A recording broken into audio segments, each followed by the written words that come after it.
बस्तर में हो रहा है सुनहरा सवेरा। लीजिए सुनिए भाजपा छत्तीसगढ़ के प्रदेश उपाध्यक्ष श्री नंदन जैन के लेख का ये ऑडियो संस्करण। प्रस्तुतकर्ता भाजपा संगवारी। जब किसी भी समस्या के समाधान के प्रति नेतृत्व की इच्छा शक्ति सच्चे अर्थों में सक्रिय होती है तो बड़ी से बड़ी चुनौती भी घुटने टेक देती है। नक्सलवाद के संदर्भ में जो परिणाम आज देश देख रहा है वो केंद्र और राज्य सरकारों के संकल्पित प्रयासों का ही फल है। जो बस्तर कभी लाल आतंक का प्रमुख गढ़ माना जाता था, वहां अब स्थायी शांति अपना आधार मजबूत कर रही है। हिंसा का खेल खेलने वाले नक्सली चौतरफा सरकारी प्रयासों के चलते या तो आत्मसमर्पण कर रहे हैं या कार्रवाई में ढेर हो रहे हैं।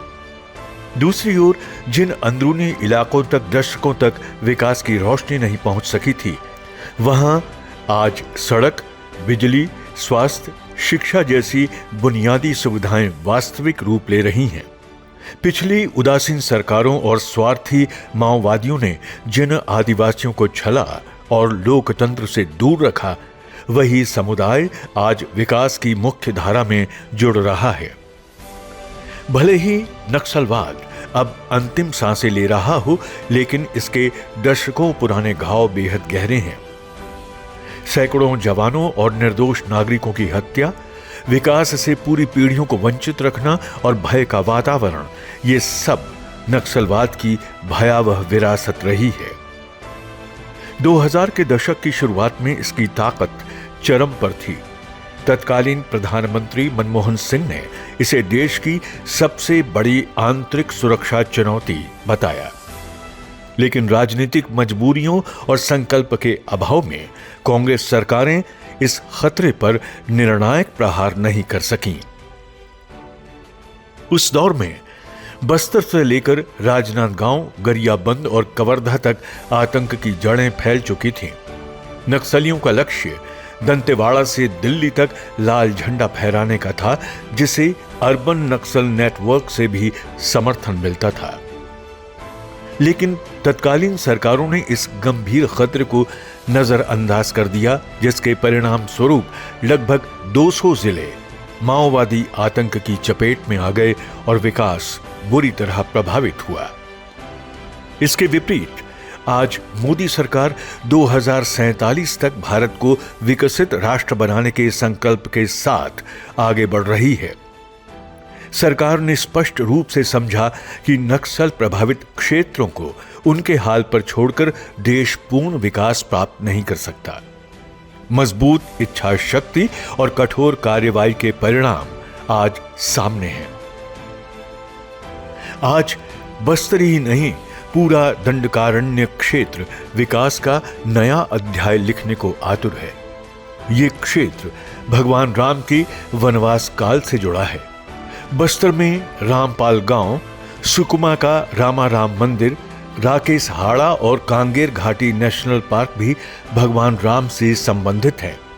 नक्सलवाद के खग्रास ग्रहण से अब बस्तर मुक्त हो रहा है। अब एक बार फिर वहां भगवान राम का गौरव स्थापित हो रहा है।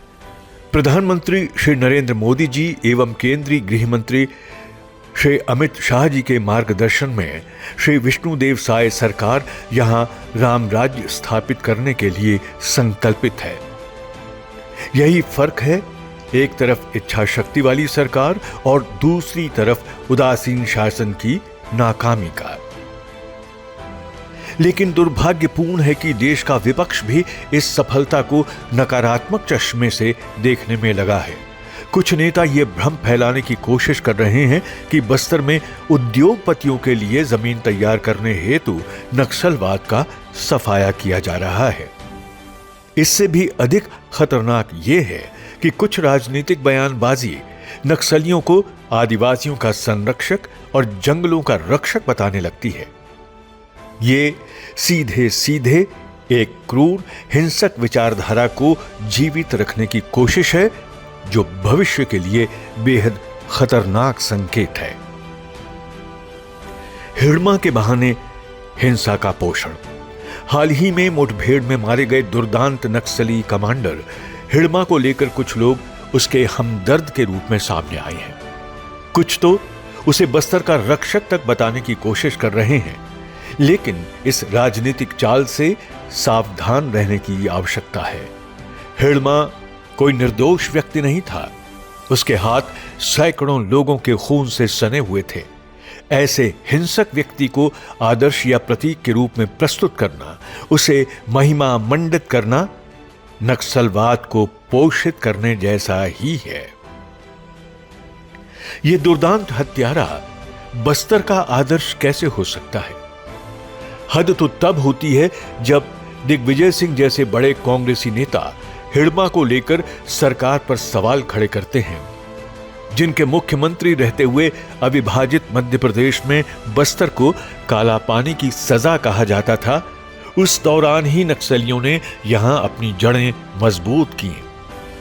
दिग्विजय सिंह के शासनकाल में ही वर्ष 1995 में हिड़मा सहित कई युवा सरकारी उपेक्षा के कारण लाल आतंक की राह पर चल पड़े थे। हमारा स्पष्ट मानना है कि भगवान बिरसा मुंडा, महान योद्धा गुंडाधुर, परलकोट के राजा गेंद सिंह और शहीद वीर नारायण सिंह ही आदिवासी समाज के वास्तविक आदर्श हैं। आदिवासी समाज हिड़मा या बसवराजू जैसे हिंसक व्यक्तियों को अपना हीरो नहीं मान सकता, क्योंकि उसकी परंपरा सदियों से इन्हीं महान नायकों को पूजती आ रही है। भविष्य के लिए घातक है ये गैर जिम्मेदाराना सियासत। यदि बस्तर में नक्सलवाद के उभार के मूल कारणों को याद करें तो सबसे प्रमुख कारण था आदिवासियों का प्रशासनिक तंत्र द्वारा शोषण और लगातार उपेक्षा। तब की कांग्रेस सरकारें न केवल बस्तर बल्कि देश के तमाम आदिवासी क्षेत्रों के प्रति उदासीन थीं। इसी खालीपन का फायदा उठाकर आंध्र प्रदेश से आए माओवादी यहां जड़ें जमाने में सफल हुए। तत्कालीन कांग्रेस सरकार की शह पर 25 मार्च 1966 को बस्तर महाराज प्रवीर चंद भंजदेव की हत्या हो या पुलिस अत्याचार, इन घटनाओं ने सरकार और आदिवासियों के बीच अविश्वास की गहरी खाई बना दी। इसी खाई में माओवादियों ने अपनी जड़ें गहरी की और दशकों तक समानांतर शासन चलाते रहे। गौरतलब है कि प्रवीर चंद भंजदेव बस्तर में आदिवासियों में बेहद लोकप्रिय थे।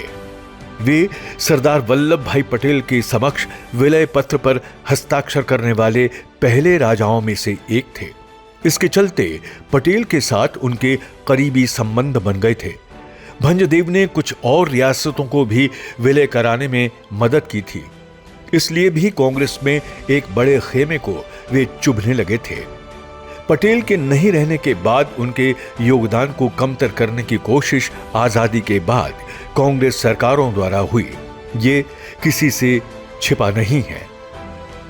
भंजदेव का कांग्रेस नेतृत्व के साथ मतभेद का परिणाम था कि उन्होंने विधायक पद से इस्तीफा दिया था और पार्टी छोड़ दी थी।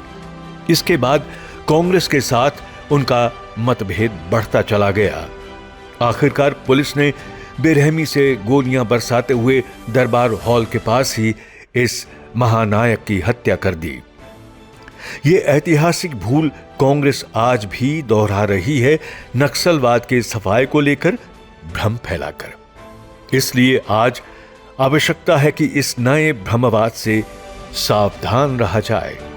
नक्सलवाद के सफाए के इस निर्णायक चरण में देश को एकजुट होकर खड़ा होना चाहिए, न कि झूठे भ्रम और राजनीतिक चश्मे से इस राष्ट्रीय उपलब्धि को कमजोर करने का प्रयास करना चाहिए।